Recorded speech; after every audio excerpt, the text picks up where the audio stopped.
Be deadly. No, not with your hands, not with noise, not with rage thrown around like broken glass. That would be too easy, too childish, too visible. Be deadly in the way winter is deadly to weak roots. Be deadly in the way silence is deadly to cheap performances. Be deadly in the way self-respect quietly starves manipulation. Most of your suffering did not come from enemies with obvious teeth. It came from smiling mouths, soft voices, familiar rooms, trusted names. The wound did not always arrive screaming. Sometimes it arrived with concern, sometimes with advice, sometimes with, "I'm only saying this because I care." And because you were sincere, because your heart still had that tragic little innocence, you kept mistaking softness for goodness. You thought being gentle would protect you. You thought understanding people deeply would make them value you. You thought patience would make them fair. But some people do not respect softness until it leaves. Some do not understand kindness until it stops feeding them. Some do not feel your worth until your absence becomes a punishment their own behavior created. So when I say be deadly, I mean become difficult to misuse, become expensive to disrespect, become emotionally precise. Let your standards cut deeper than your anger ever could. Let your calm expose what your shouting never did. Because the most dangerous human being in any room is not the loud one. It is the one who finally understands exactly what people are, exactly what they do, exactly what they want, and no longer offers themselves carelessly to any of it.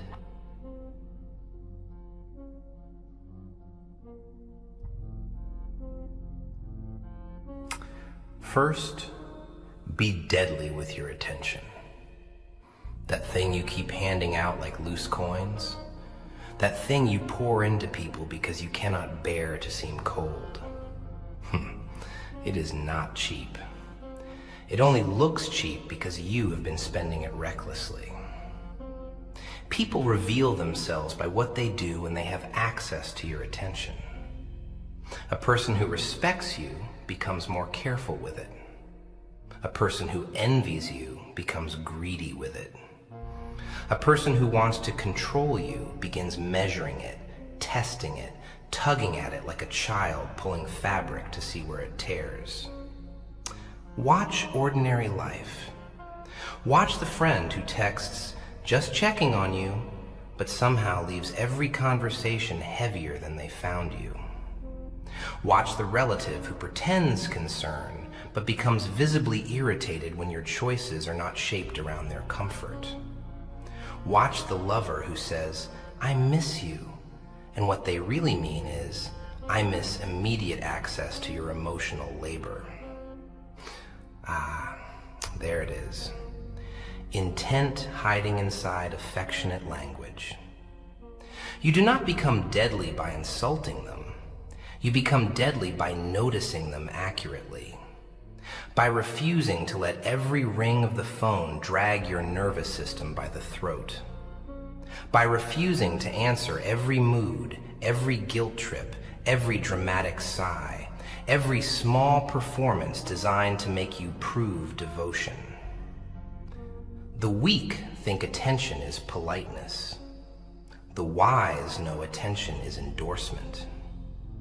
Where you place it, you water.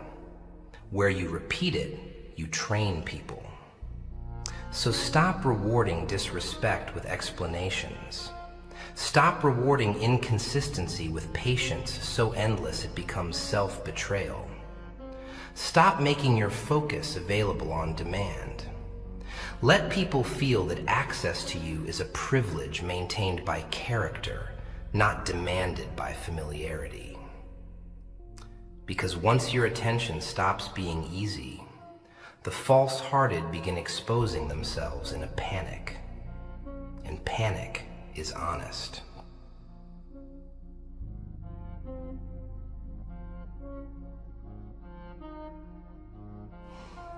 Second, be deadly with your responses. Not every blow deserves a blowback.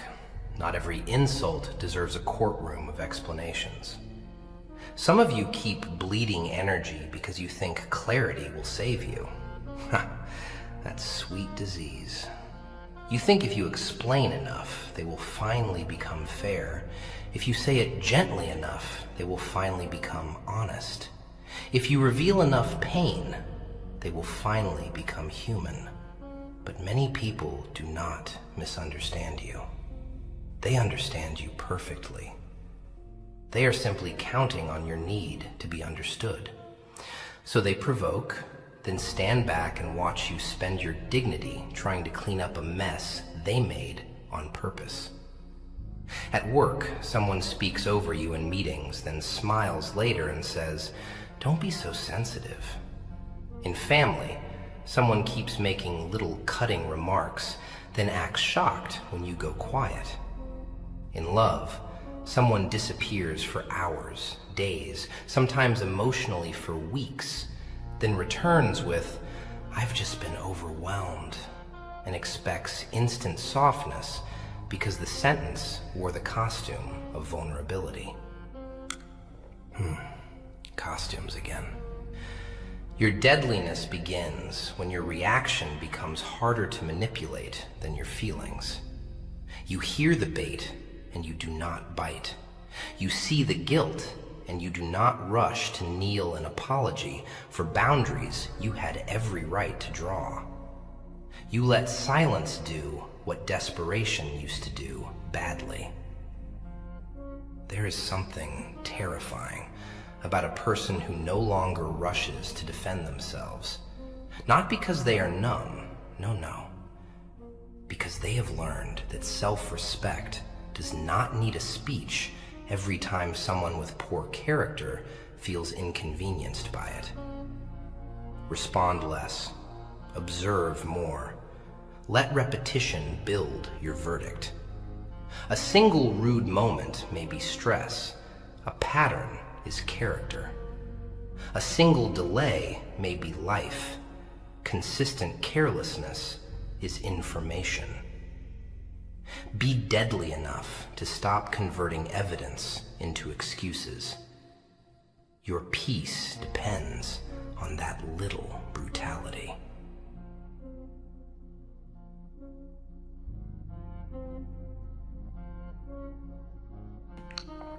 Third, be deadly with boundaries. Not because you hate people, but because too many people only discover their morals when your boundaries inconvenience them. A boundary is a holy thing. It tells the world where your dignity begins, where your time stops being public property, where your kindness refuses to become self-abandonment. And yet, the moment you draw one, the actors come running. The offended, the wounded, the confused, the "after everything I've done for you" choir. You tell a friend you cannot be available every night, and suddenly you are different. You tell family you will not tolerate mockery disguised as jokes, and suddenly you are too serious. You tell someone you love that inconsistency is exhausting you, and suddenly you are asking for too much. Notice the pattern. People rarely call your boundary cruel when it restrains their love. They call it cruel when it restrains their access. That distinction will save your life. The weak boundary sounds like this. "I'm sorry, I just feel bad. Maybe I'm overthinking. I just need a little space if that's okay." The deadly boundary sounds like this. Calm eyes, few words, no performance, no begging, no trembling dissertation. No, that does not work for me. I won't continue this conversation like this. Simple, clean, terrifying. Because manipulative people do not fear anger nearly as much as they fear clarity without emotional leakage. They can dance in your anger. They can redirect it, shame it, mock it, use it as proof that you are unstable. But calm conviction, that corners them. They cannot grip it properly. Be deadly enough to let people be disappointed in you. Be deadly enough to survive being called selfish by people who are surviving on your lack of limits. At work, that means not saying yes to every emergency that magically appears on your desk because you are the reliable one. In family, it means not attending every drama as unpaid emotional security. In love, it means not translating mixed signals into poetry just because you are lonely. If your kindness has no gate, then anyone with a hunger enters and eats. A boundary is the lock. Deadliness is the courage to turn it.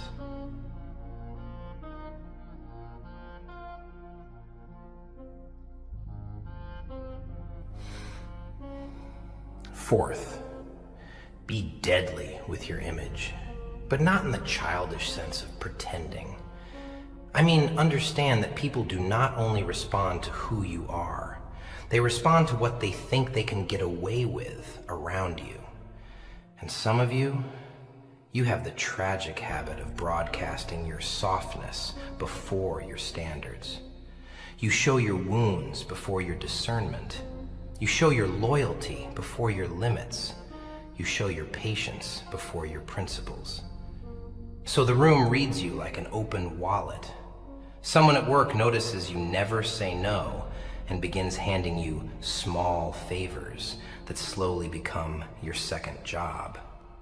A cousin notices you hate conflict and begins speaking to you however they like because they know you will choose peace over confrontation, even if that peace is built on your humiliation.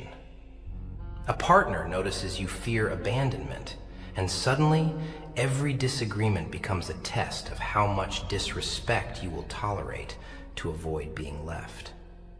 People study one another, quietly, constantly. They track what embarrasses you, what softens you, what makes you hurry, what makes you apologize too soon, what makes you abandon your own side. The deadly person understands this without becoming paranoid. That is important. Not paranoid, precise. Precision says, I know how human beings move when comfort, fear, envy, and advantage start pulling on them. So you stop over-explaining your every motive. You stop offering private fragility to those who have not yet proven clean hands. You stop narrating every insecurity in rooms that enjoy weakness only when it is yours. There is a difference between authenticity and emotional nudity. One is honest, the other is often just poor security. Be warm, yes, but let warmth arrive with shape. Let people meet your calm, your courtesy, your restraint, and only later, if earned, your softness. Because one of the saddest truths in adult life is this: some people become kinder when they know your pain, and some become more accurate in their cruelty. Deadliness means learning to tell the difference before you hand over the map.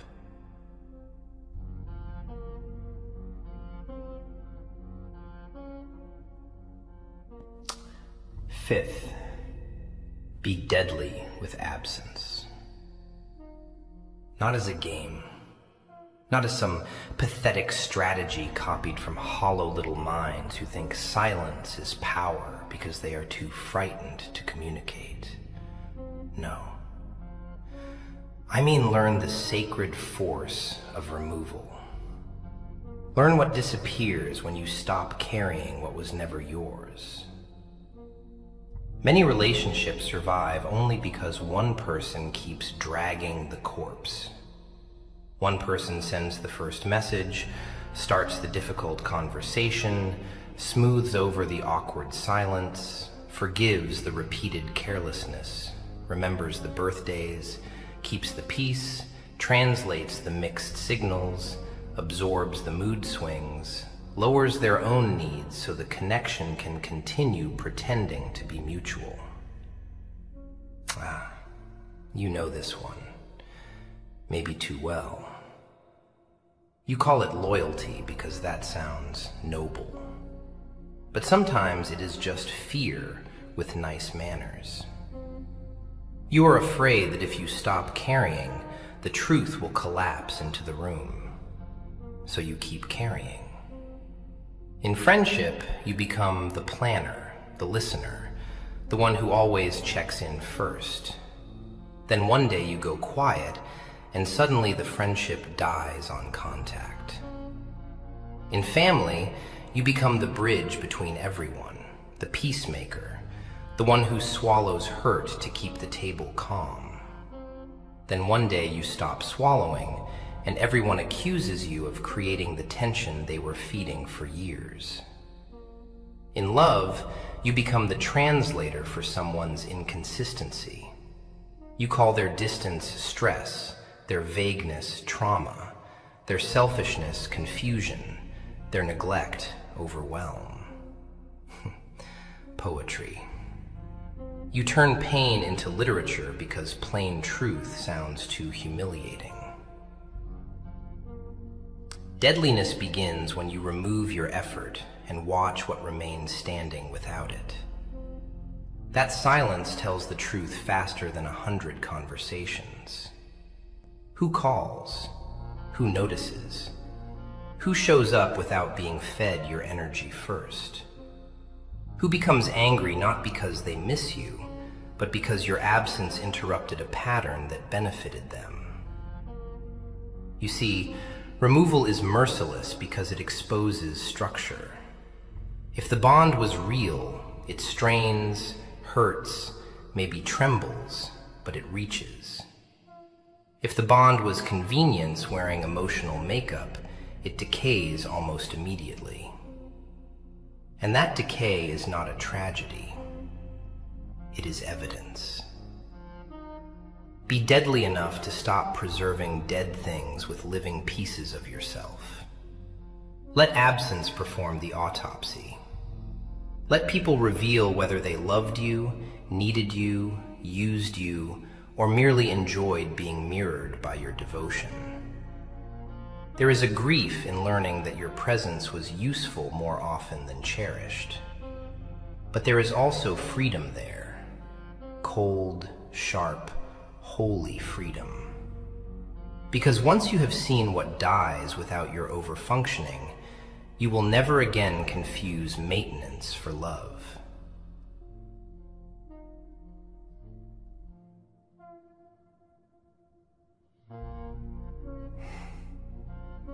Sixth, be deadly with discernment when people apologize. Apologies. Those beautiful little ceremonies. The lowered voice, the softened eyes, the "I never meant to hurt you," the "that's not who I am," the "I've just been going through a lot." Gorgeous theater. And sometimes, yes, sincere. Sometimes. But not always. You must learn to hear the anatomy of an apology, not just the emotional perfume around it. Because many people do not apologize to repair the damage. They apologize to regain access to the version of you that tolerated them. That is a different religion entirely. A real apology takes responsibility without immediately smuggling in a defense. It does not drag its own pain center stage 5 seconds later. It does not demand instant absolution as proof of your goodness. It does not become irritated when healing takes longer than the sentence, "I'm sorry." Watch ordinary life. A father humiliates his son in front of others, then later mutters, "You know how stressed I am." That is not apology. That is emotional invoice. A friend disappears when you are drowning, returns with, "I've had a lot on my mind," and expects the matter to end there because the phrase had a tired face attached to it. A husband speaks sharply, repeatedly, carelessly, then arrives with flowers and the vague language of regret, but no structural change, no altered pattern, no evidence that he examined the machinery inside him that created the harm. That is not repair. That is patchwork over rot. In work, a manager publicly undermines you, then says, "I'm sorry if it came across that way." There it is, the coward's apology. Not, "I was wrong," not, "I mishandled you." No. If it came across that way. Language designed to escape ownership while harvesting the social benefits of seeming accountable. Be deadly enough to distinguish guilt from inconvenience.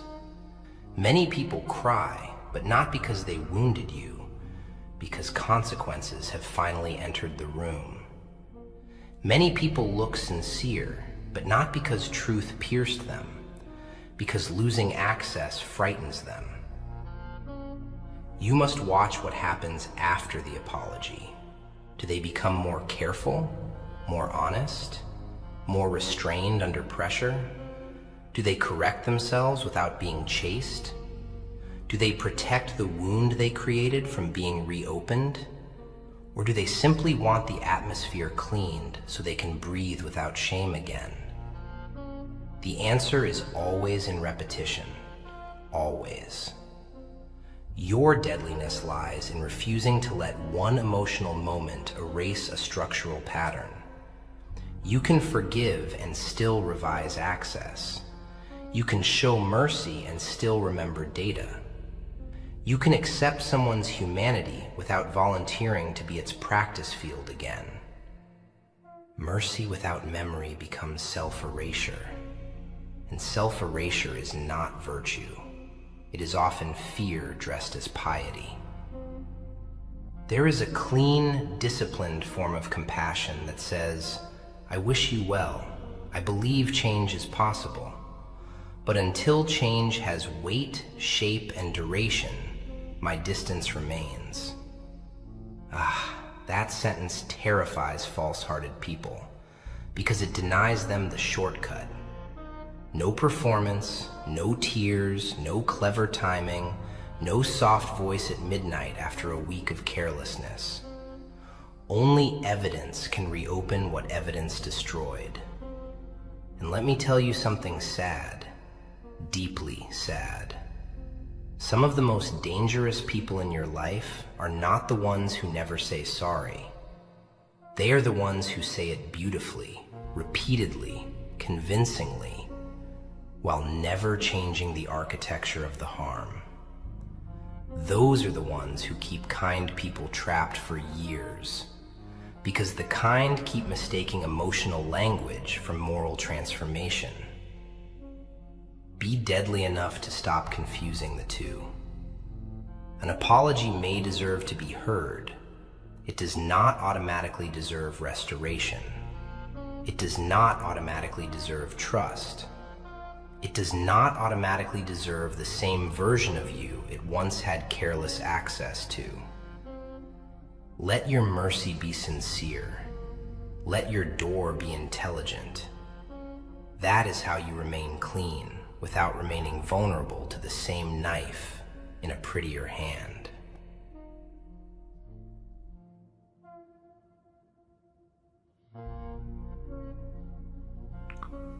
Seventh, be deadly with your loneliness.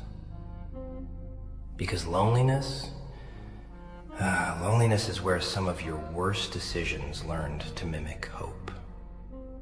It is not always desire that ruins people. Sometimes it is hunger for witness, hunger for warmth, hunger for a place to set down the weight of their own mind for 5 miserable minutes. And when that hunger gets deep enough, you start negotiating with things you would have seen clearly in a healthier hour. You start calling attention connection. You start calling chemistry safety. You start calling relief love. That is how emotionally expensive people end up kneeling before emotionally cheap ones. Not because they are stupid, no, because they are tired. Because loneliness can make a small kindness look like salvation. Watch it in real life. A woman has gone months feeling unseen, so the first man who listens carefully for 3 evenings suddenly begins sounding profound to her. A man has felt disrespected for years, so the first friend who flatters his potential gains access far beyond what character has earned. A son has never been affirmed, so the first elder who praises him becomes, in his eyes, almost sacred, even if that elder's guidance quietly twists him into someone smaller, more dependent, less honest with himself. Loneliness distorts scale. That is its cruelty. It makes crumbs feel generous. It makes basic decency feel rare. It makes unstable people look magnetic because they briefly interrupt the ache of emptiness. Be deadly enough to admit when your heart is bargaining from starvation.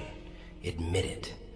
I am tempted to excuse this because I am tired of being alone. I am reading sincerity into this because I miss being chosen. I am overvaluing this attention because silence has been eating me. That honesty hurts. It hurts because it forces you to see how many times you didn't love the person. You loved what their presence seemed to anesthetize. And the worst part?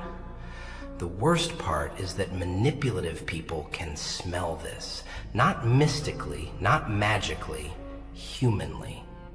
They notice how quickly you soften when they return. They notice how much bad behavior you reinterpret after one affectionate message. They notice how terrified you are of being difficult and how eager you are to prove you are worth keeping. So they do not need chains. Your hunger does the tying. Deadliness here is not becoming cold to love. It is becoming honest about the conditions under which your judgment weakens. It is refusing to let solitude shame you into poor discernment. It is learning to sit through empty evenings, unanswered messages, quiet rooms, uncelebrated effort, and still say, no, I will not make a false home out of an unstable person. There is a grown, painful dignity in that. The ability to remain unchosen for a while without running into the arms of what does not deserve you. Some of your most humiliating attachments were not built on deep compatibility. They were built on badly timed relief. Someone called when you were breaking. Someone looked at you when you felt invisible. Someone laughed at your jokes when you felt forgotten. Someone said, I get you. And you were so starved for recognition that you ignored everything their behavior was whispering. You ignored their inconsistency, their vanity, their subtle contempt for others, their appetite for admiration, their inability to stay warm when your usefulness dimmed. Why?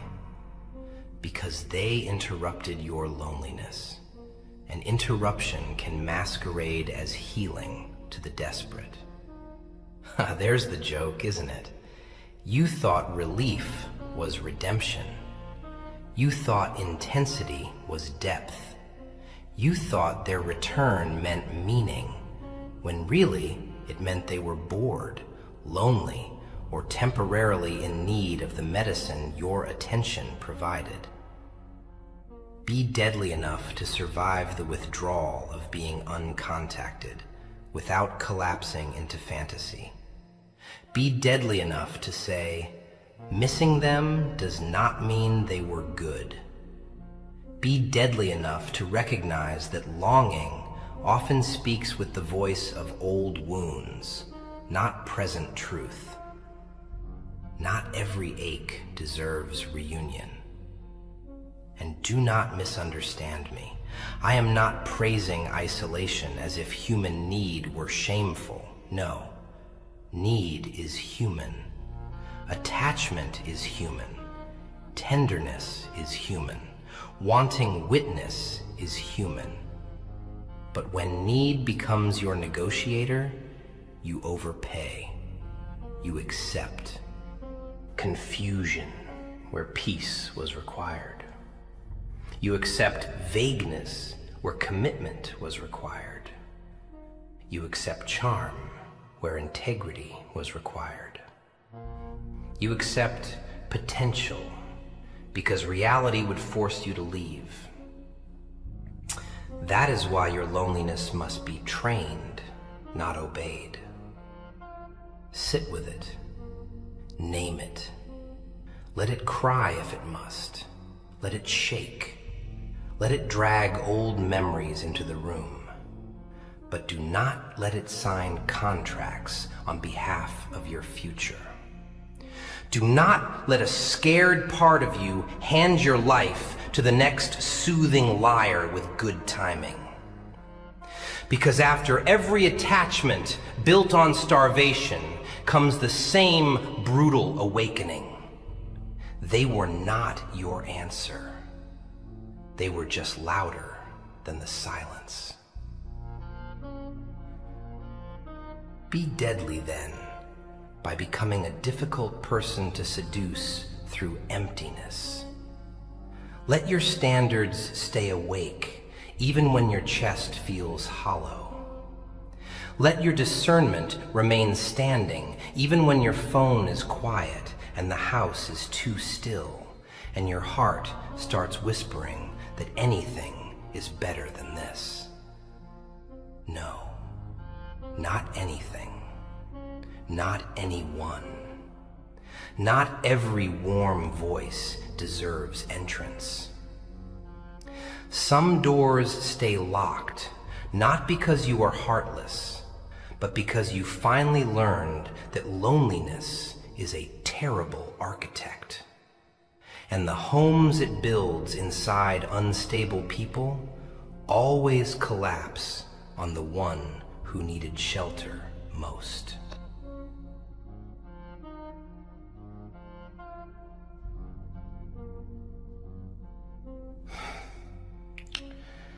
Eighth, be deadly with envy, especially the quiet kind.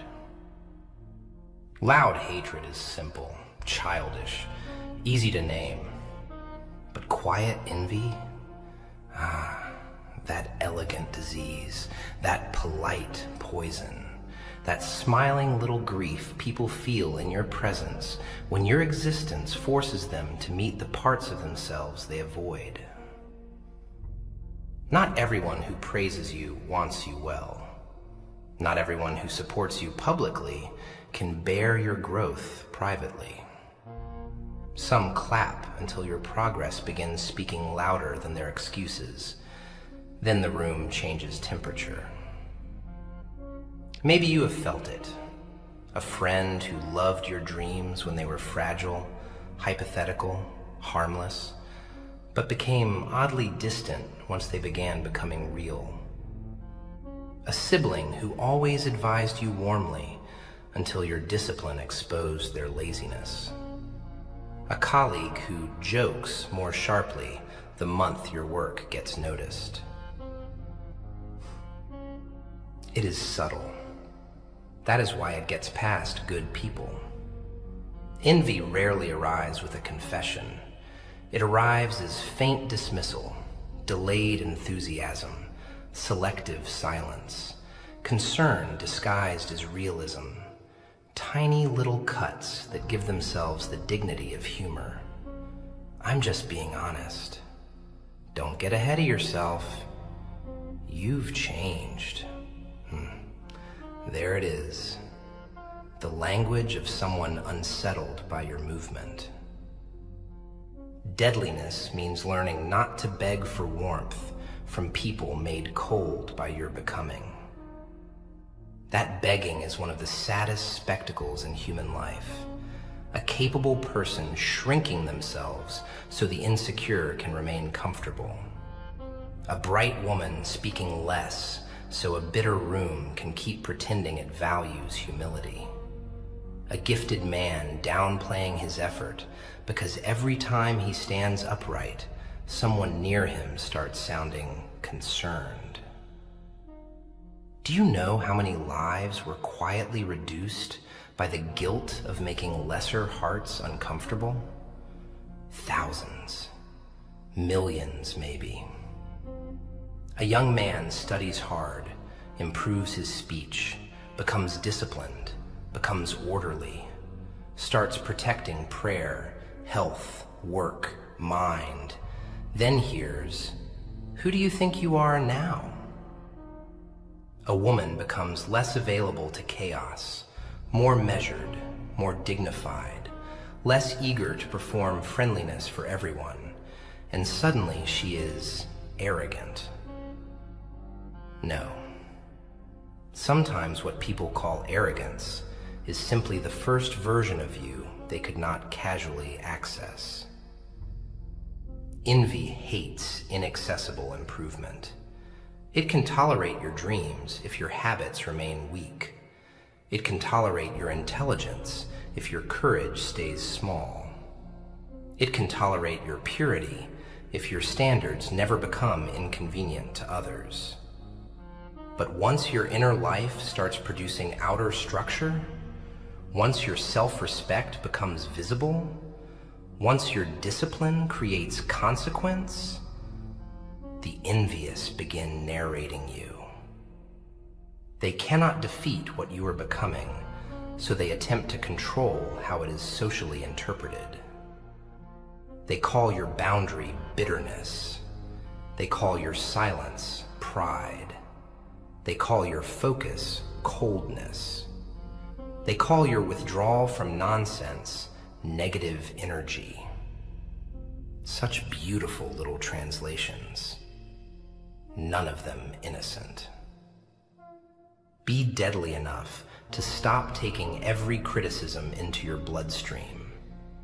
Ask, who is speaking? What have they built? What do they protect? What shifts in them when I become more disciplined, more consistent, more difficult to distract?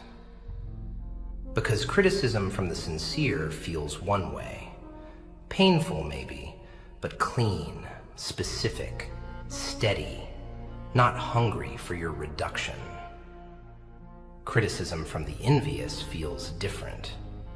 It is foggy, needling, oddly satisfying to them, often timed to your rise, often disguised as concern, often delivered in ways that preserve their innocence while disturbing your momentum.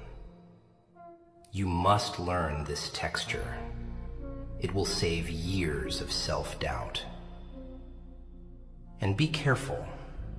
Envy is not only out there. Sometimes it wakes in you. You see someone more composed, more fruitful, more loved, more disciplined, and a dark little voice suggests mockery before imitation. That is a holy moment of choice. Either purify it and learn, or feed it and become one more person who resents what they refuse to become. Deadliness, then, is not merely resisting the envious. It is refusing to become them. It is blessing what is good in others without needing to diminish it to survive. It is protecting your growth without performing superiority. It is letting your work speak louder than your need to be accepted by stagnant rooms. And if some people withdraw because your becoming accuses their comfort, let them withdraw. Let them sit with the ache of what your discipline reflects back at them. Your job is not to remain digestible to those who only loved you when you were softer, smaller, and easier to excuse away. Your job is to remain honest, useful, restrained, and unafraid of the loneliness that sometimes comes when you outgrow the emotional economy of the people around you. The fruiting tree is always observed more harshly by the barren.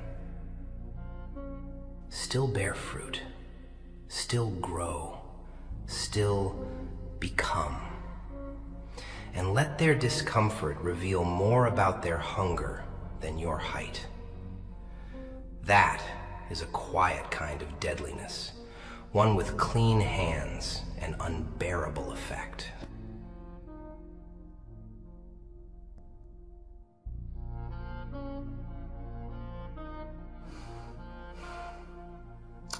Ninth, be deadly with your pain.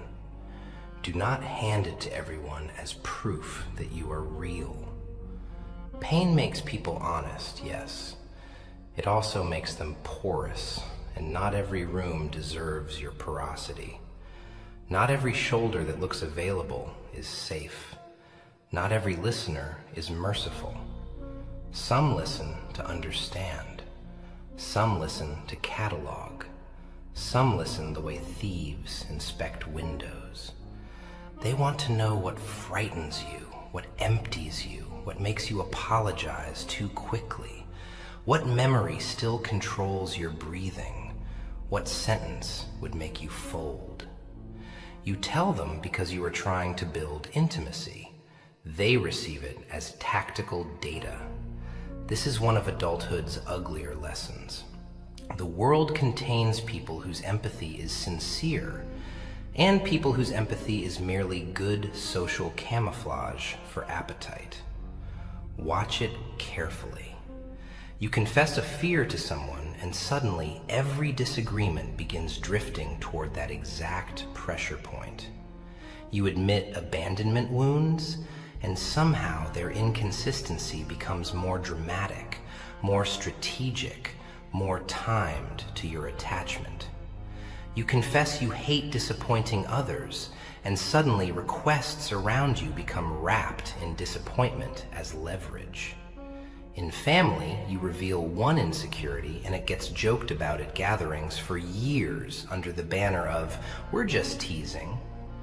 In love, you reveal your history with betrayal, and the person who claimed to protect your heart begins using vagueness as a leash because they now know how desperately you seek reassurance. Pain is not always made safer by being spoken. Sometimes it is only made visible. Be deadly enough to know the difference. There is a disciplined way to share suffering, measured, contextual, responsive to proven character, not triggered merely by your own need for immediate relief. The weak version of vulnerability says, "Please hold this because it is heavy." The deadly version says, "I will reveal what is appropriate to reveal in proportion to what you have shown yourself capable of carrying cleanly." That sounds cold to sentimental minds. Let them think so. Sentimentality has buried a lot of good people in bad hands. Your wounds are not entertainment. They are not social currency. They are not audition material for who gets to stand closest to your soul. And let me say something even sadder. Some of you do not overshare because you trust too much. You overshare because you are secretly begging to be handled gently for once. Ah, there it is. The child in the grown body, still trying to place pain in front of a human face and finally hear, that should never have happened to you. I understand. I do. But starvation for tenderness is not a safe selection process. The first person who makes room for your story is not automatically your answer. Deadliness here means giving yourself what desperation keeps trying to source from strangers. Witnessing, naming, steadiness, patience, truth. You become less vulnerable to theatrical empathy when you are no longer collapsing from witness starvation. That does not mean you never speak. No, it means you choose carefully. The sincere listener does not rush your pain into their own emotional storyline. They do not perform wisdom too quickly. They do not use your confession to escalate false intimacy. They remain clean, measured, consistent, and modest with what you entrusted them. The unsafe listener often reveals themselves through appetite, too eager, too intrusive, too emotionally fast, too delighted by access, too ready to speak as if they have known your soul after one night of tears. Be suspicious of those who feel intimate before they have proven safe. And be even more suspicious of your own hunger when it wants to crown them anyway. Because some of the deepest humiliations in your life came after you mistook emotional acceleration for trustworthiness.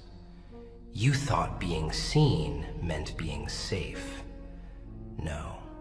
Being seen by the wrong person simply means the weapon has better lighting. So be deadly with your suffering. Let it make you more truthful, not more available. Let it refine your eye, not just enlarge your ache. Speak where there is cleanliness, history, reverence, evidence. Withhold where there is appetite, vanity, emotional tourism, or subtle delight in the spectacle of your brokenness. Not everyone who can hold a secret deserves the shape of your wound. Some people keep the secret and still misuse the map. Learn that before the next trembling version of you calls exposure healing. Sometimes healing is quieter than that. Sometimes it is simply refusing to place holy pain into unwashed hands.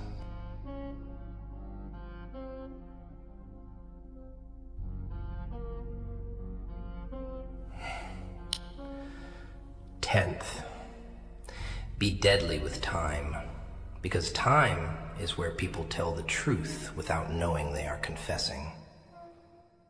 Anybody can manufacture a week. Some can perform for months. A few gifted liars can decorate an entire season. But time? Time is merciless. It erodes theater. It exhausts masks. It forces appetite to show its real pattern. That is why rushed closeness is so dangerous. It asks you to make lifetime conclusions from short-term chemistry. It asks you to judge character before boredom, inconvenience, jealousy, fatigue, and unmet expectation have entered the room. But it is under repetition that the hidden self begins sweating through the costume. The respectful person remains respectful under strain, The selfish person eventually resents every moment you are no longer useful. The undisciplined person cannot sustain their own promises. The attention seeker begins manufacturing small dramas when peace threatens to make them feel ordinary. Watch it in work. Someone enthusiastic joins the team, speaks beautifully, sounds collaborative. We're all in this together. Wonderful. Yes. Then deadlines tighten, and suddenly they start preserving themselves by letting your labor disappear under their language. Watch it in friendship. A person who seemed loyal over fun becomes scarce in grief, absent in inconvenience, weirdly competitive in your success. Watch it in marriage or the path toward it. Someone sounds patient in courtship, thoughtful, spiritually upright, emotionally present. Then time introduces familiarity, and familiarity reveals whether restraint was principle or merely performance until possession felt secure. Time is sacred because it tests whether beauty has bones. Many of you fell in love with emotional weather, intensity, charm, confessions at midnight, dramatic honesty, quick bonding, tears, promises, that floating illusion that this is different. Ah, yes, different. Then time arrived with its boring holiness, routine, patience, consistency, repetition, unmet expectation, and the thing you thought was deep turned out to be merely bright. Brightness is not the same as structure. A spark is not a hearth. Be deadly enough to let time inconvenience your fantasies before you build your life around them. Let seasons test what your emotions want to crown too early. Do not mistake speed for certainty. Many fast bonds are not deep. They are simply mutually unregulated. Two lonely nervous systems calling it destiny because restraint never entered the room. And the tragedy? Good people often cooperate with their own deception because waiting feels rude, cautiousness feels cynical, and discernment feels like a betrayal of hope. But hope without time is frequently just projection with pretty lighting. You want to know if someone is safe? Watch what they repeat, not what they announce. Watch what survives ordinary days. Watch whether their values remain intact when admiration is absent. Watch how they behave when your novelty wears off. Watch what happens after the first disappointment, the second inconvenience, the fifth unglamorous week, the 10th moment you fail to be useful in the exact way they prefer. There. That is where the human being arrives. Not in the opening scene, in the staying. Deadliness here is patience disciplined by reality. It is the refusal to hand permanent access to temporary versions of people. It is the humility to admit, I do not know yet. That sentence alone can spare years. Some of you would have been saved by 3 more months of observation, 3 more arguments, 3 more disappointments, 3 more ordinary Tuesdays. Because time would have shown you the flirtation with dishonesty, the subtle contempt, the envy, the entitlement, the appetite for control, the inability to self-correct without external pressure. Instead, you crowned them early. You trusted a preview and called it proof. And then you called the collapse a shock. No, sometimes it was not a shock. Sometimes it was a delayed reading. Be deadly enough to read sooner. Let time become your ally, not your accuser. Do not rush what truth is still trying to uncover. What is real does not fear being observed across seasons. What is false always tries to cash itself in before the light changes. Remember that the next time something feels urgent, intoxicating, too rare to question. Rare things can still be rotten. Beautiful things can still be unstable. Intense things can still be shallow. Time is not the enemy of love, work, trust, or purpose. Time is the enemy of illusion. An illusion has cost you enough already.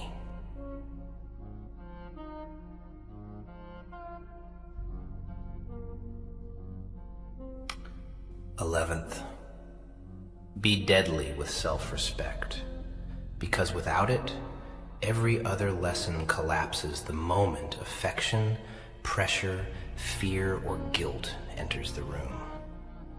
Self-respect is not vanity. It is not arrogance. It is not that brittle little performance insecure people wear when they say, "I know my worth," while begging the room to confirm it. No. Self-respect is quieter, harder, lonelier. It is the internal law that remains in force when nobody applauds your refusal.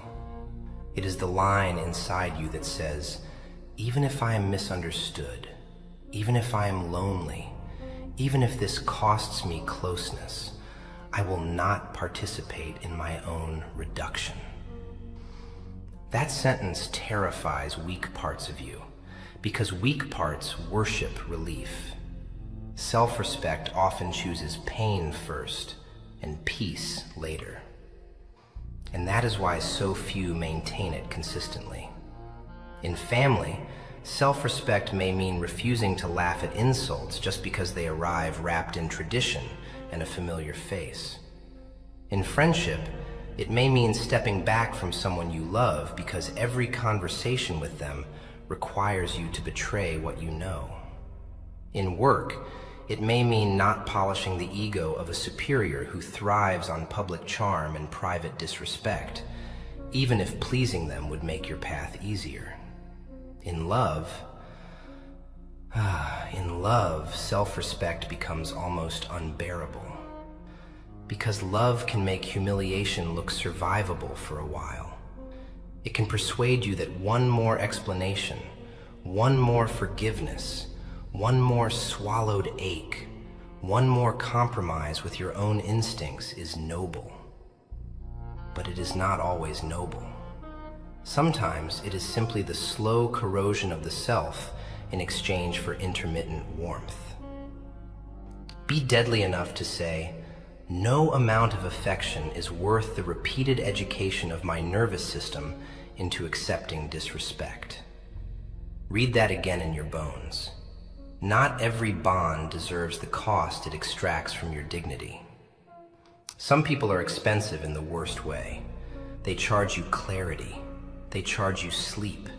They charge you prayerful calm.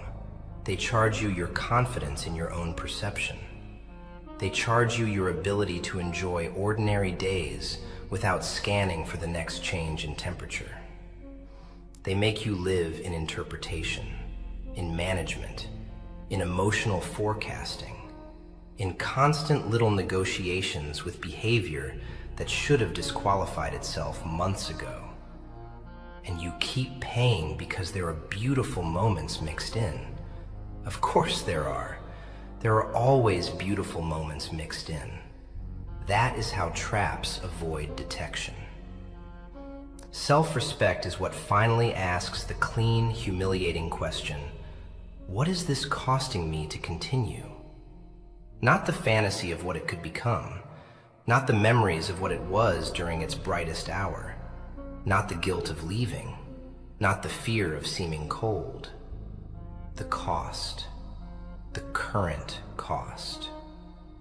And then, with frightening honesty, you compare that cost to the amount of actual peace, actual reliability, actual reverence, actual mutuality present in the thing right now.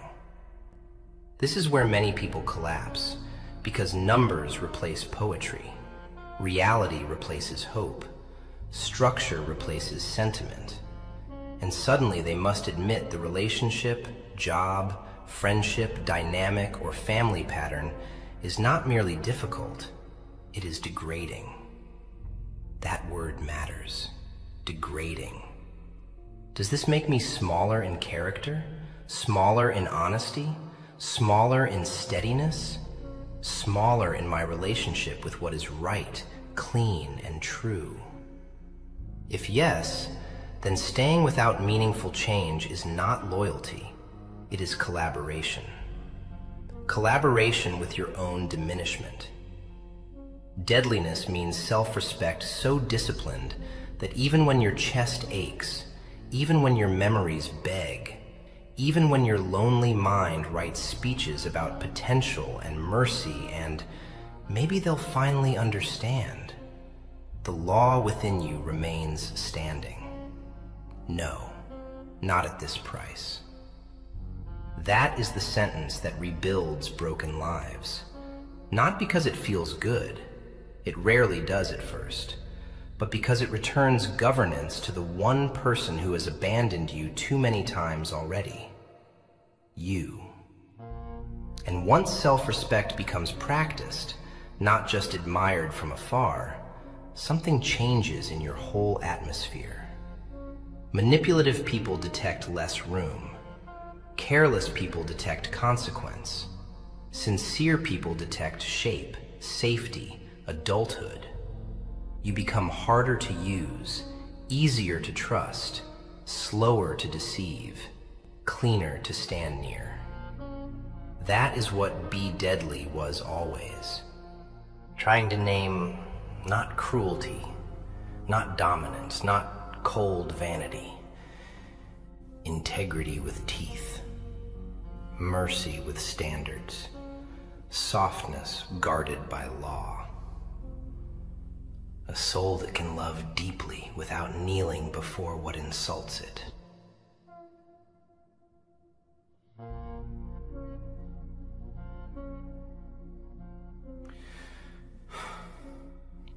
Conclusion.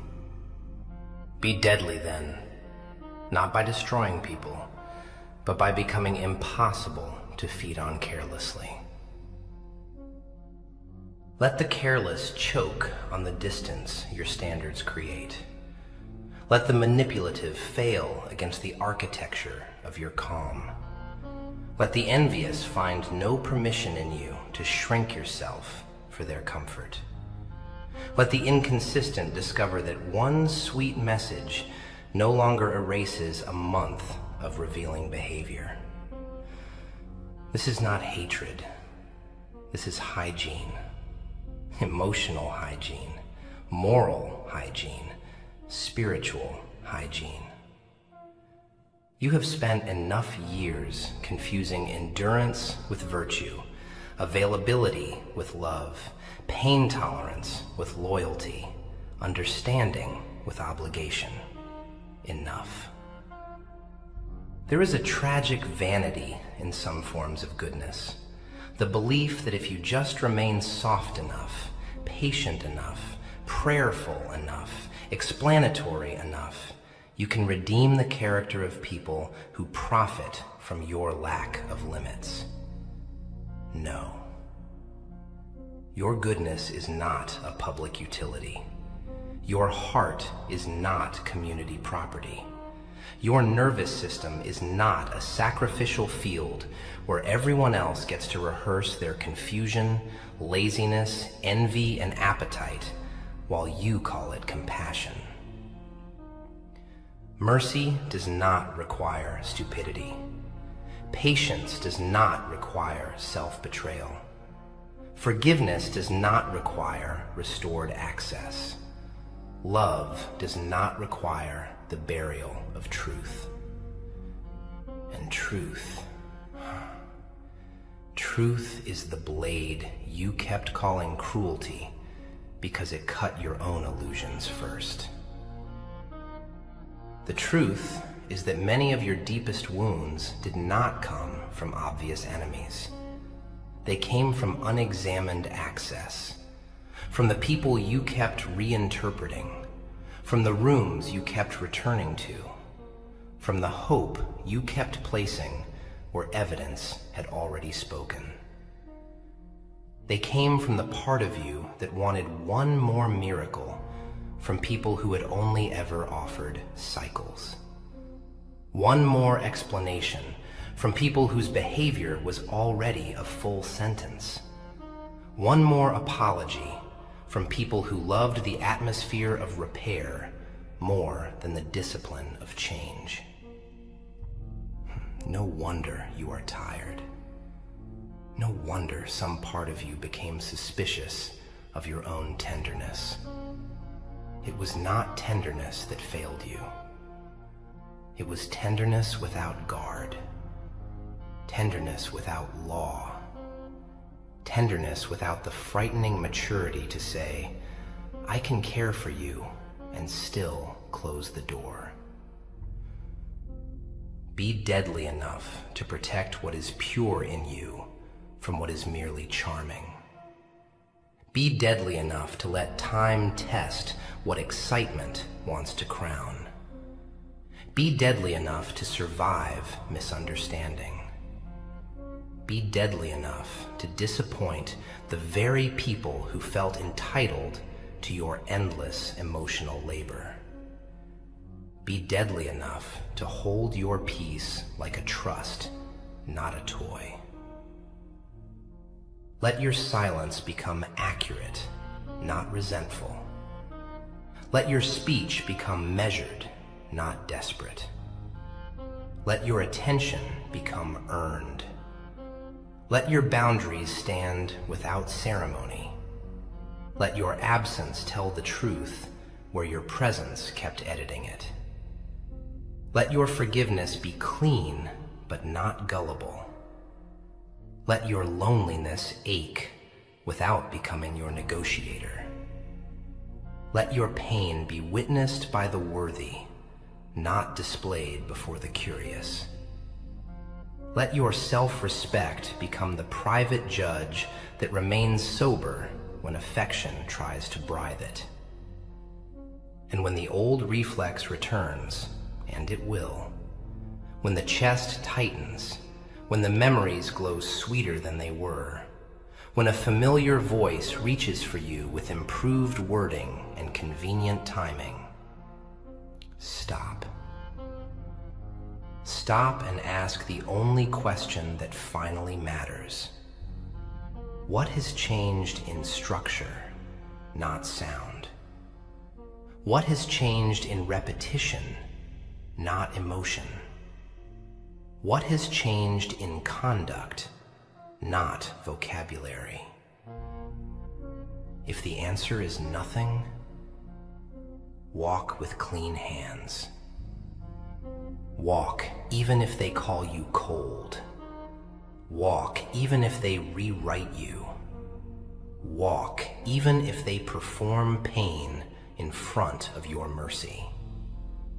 Because some people only discover your value when your absence begins charging interest on every careless thing they took for granted.